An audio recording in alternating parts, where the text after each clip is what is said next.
Compound subjects. Have you ever been in a situation where you were unsure whether to use is or are in a sentence? Perhaps you've struggled with compound subjects and felt confused by which verb form to choose. Well, you're not alone. Compound subjects often leave even seasoned writers scratching their heads. It's like trying to assemble a puzzle with pieces that almost fit but don't quite align. In this session, we'll delve deep into the nuances of compound subjects, those tricky combinations of two or more subjects. You might think they're just two nouns joined by and, but they come with hidden complexities that can trip up even the best. By the end of this session, you'll have the confidence to master compound subjects and their agreement with verbs. Whether you're writing an email, a novel, or preparing a presentation, stick around, and we'll break down the mystery of compound subjects together. Ready to transform your writing? Let's get started. What is a compound subject? At its core, a compound subject is a subject that consists of two or more nouns, pronouns, or noun phrases that are linked together. The most common connectors for compound subjects are and, or, and nor. They can be placed before or after the verb in a sentence, but no matter where they appear, they change the way we match the verb with the subject. A simple example would be, John and Sarah are going to the store. Here, John and Sarah are two subjects joined by and, making them a compound subject. The verb are agrees with the plural subject. Since both individuals are acting together as a group, the verb must be plural as well. How compound subjects affect verb agreement. The rule for compound subjects is simple. If the compound subject is connected by and, the verb is usually plural, because the compound subject refers to two or more things, requiring the plural form of the verb. This rule holds true unless the compound subject represents a single entity, in which case a singular verb is used. For example, the dog and the cat are friends. Here, dog and cat are two separate subjects, so are is the appropriate verb. However, peanut butter and jelly is my favorite snack. In this case, peanut butter and jelly is considered a single entity, a unit, so we use the singular verb is. When do you use a singular verb for compound subjects? It's important to note that not all compound subjects require a plural verb. In fact, there are certain instances when compound subjects, even though they are joined by and, are considered singular. This happens when the compound subject refers to a single item, entity, or idea. These compound subjects can include things like two nouns or noun phrases that are commonly understood as a single unit, e.g., bread and butter, salt and pepper, titles, books, movies, or other singular entities, e.g., Romeo and Juliet, mac and cheese. When two nouns or noun phrases are seen as a collective idea or action, e.g., the peanut butter and jelly sandwich is ready to eat.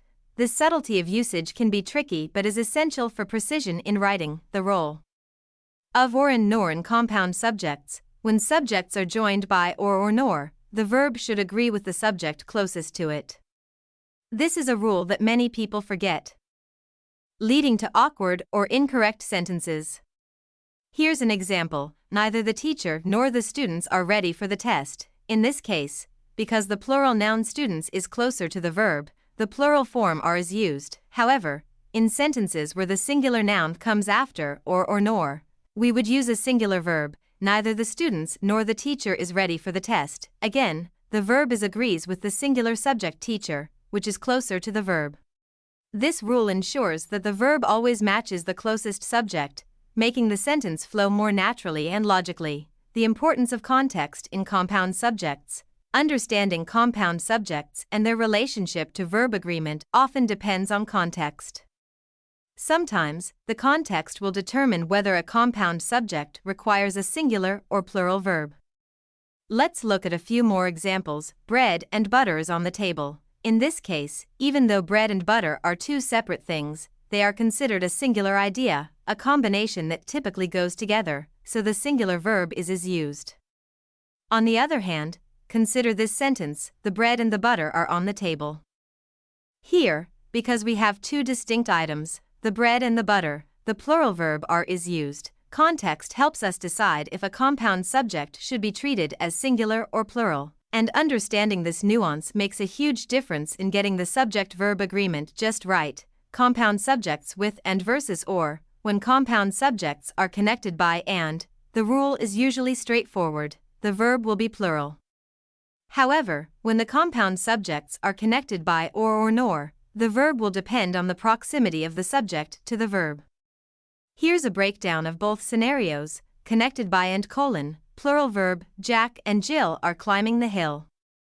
Since there are two subjects, the verb must be plural, are, connected by or nor colon, singular verb when singular subject is closer, neither the cat nor the dog is in the yard, cat is singular, and since it's closer to the verb, the singular verb is used, plural verb when plural subject is closer, neither the dog nor the cats are in the yard, cats is plural, so the verb are is used. These examples highlight how the connection between subjects influences verb.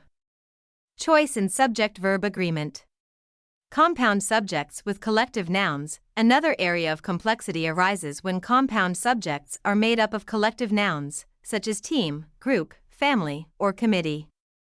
When the compound subject represents a collective entity, the verb can be singular, even if the individual members of the group are plural. For example, the team and its coach are preparing for the game. Here, team is the singular subject, and coach is part of that singular collective entity. Thus, the verb are is plural, as it refers to the action of the group as a whole. Contrast that with, the team and the coach is ready for the game. In this case, both team and coach are viewed as a singular entity. So the verb is used. Understanding how to handle collective nouns in compound subjects is crucial for ensuring correct subject-verb agreement. Understanding compound subjects with adjectives. Sometimes compound subjects can include adjectives or descriptive phrases that modify the subject. These can create confusion, but the general rule still applies. The subject itself determines whether the verb is singular or plural. Consider the following examples. Singular subject modifiers. The tall man and the short woman is coming. Even though we have two subjects here, man and woman, the verb is used because the compound subject refers to two individuals as part of a single entity.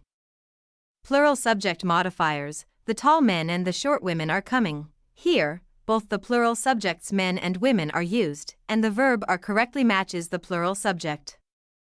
Practical tips for correct subject-verb agreement in compound subjects.